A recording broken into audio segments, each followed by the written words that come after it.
Ada seorang sahabat bernama Thauban.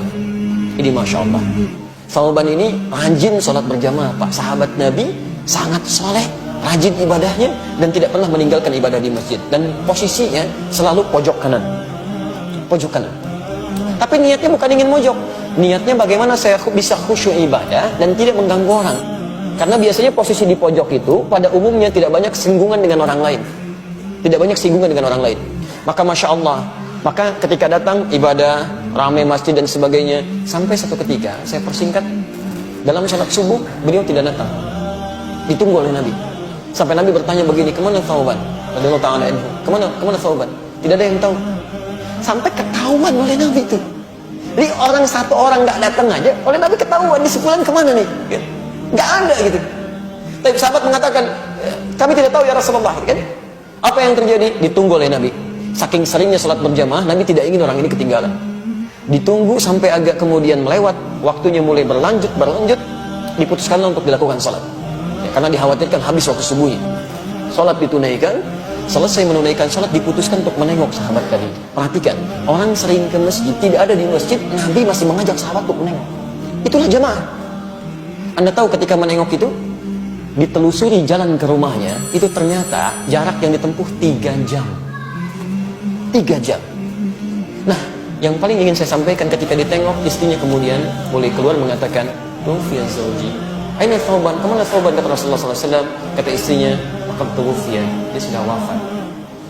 Meninggal. Lalu Nabi berkata, perhatikan kalimatnya, apakah ada yang terjadi sebelum dia meninggal? Tapi ini yang harus kita catat. Apa yang terjadi? Kata istrinya, saya tidak merasa ada yang istimewa, tapi saya tidak memahami 3 kalimat yang diucapkan. 3 kalimat. Bahaya apa itu? Nah, ini hikmahnya yang harus kita tangkap. Sebelum beliau meninggal dalam sakaratul mautnya, beliau mengatakan, kenapa nggak lebih jauh lagi, katanya. Kalimat pertama, saya tidak paham itu. Kalimat kedua, kenapa bukan yang baru, katanya kan? Kenapa bukan yang baru? Dan kalimat ketiga, kenapa tidak semuanya aja? Tapi Rasulullah SAW tersenyum, lantas menyampaikan, turun berita dari langit menyampaikan, teman-teman sekalian, ketika Thauban mengatakan kenapa tidak lebih jauh lagi, kita mesti pahami, sebelum seseorang meninggal dunia dalam sakaratul mautnya, itu akan ditampakkan keadaan amalnya. Nah, ini ditampakkan bahwa ketika beliau berangkat ke masjid itu ditampakkan pahala-pahala kebaikannya. Maka dia katakan, ya Allah, kenapa nggak lebih jauh lagi masjidnya? Sehingga ketika saya jalan itu mendapatkan lebih daripada itu. Bukankah langkah pertamanya mengangkat derajat di sisi Allah? Langkah keduanya menggugurkan dosa yang dibawa. Masjidnya tempatnya 25 lebih bagus daripada tempat biasa. Yang satu keduanya 500 tahun, dua ketiganya 500 tahun, tiga keempatnya 500 tahun. Kata sahabat Thauban, ya Allah, kenapa nggak lebih jauh lagi?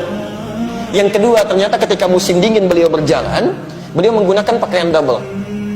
Yang paling dalam itu pakaian barunya, yang luar pakaian lamanya. Di jalan bertemu dengan seorang kedinginan, maka dilepaskanlah pakaian yang luar yang lamanya, dipakaikan pada orang tadi supaya tidak kedinginan. Ketika ditampakkan pahalanya, beliau berkata, ya Allah, kenapa bukan yang baru yang dulu saya pernah berikan? Kenapa bukan yang baru? Allahu Akbar. Dan terakhir mengatakan, kenapa bukan semuanya? Karena beliau terbiasa bersedekah pada orang, memberikan kebaikan-kebaikan, kadang-kadang berbagi dengan orang lain. Ketika ditampakkan pahalanya, Allah, kenapa nggak semuanya aja dulu saya kerjakan? Ada penyesalan dalam jiwanya.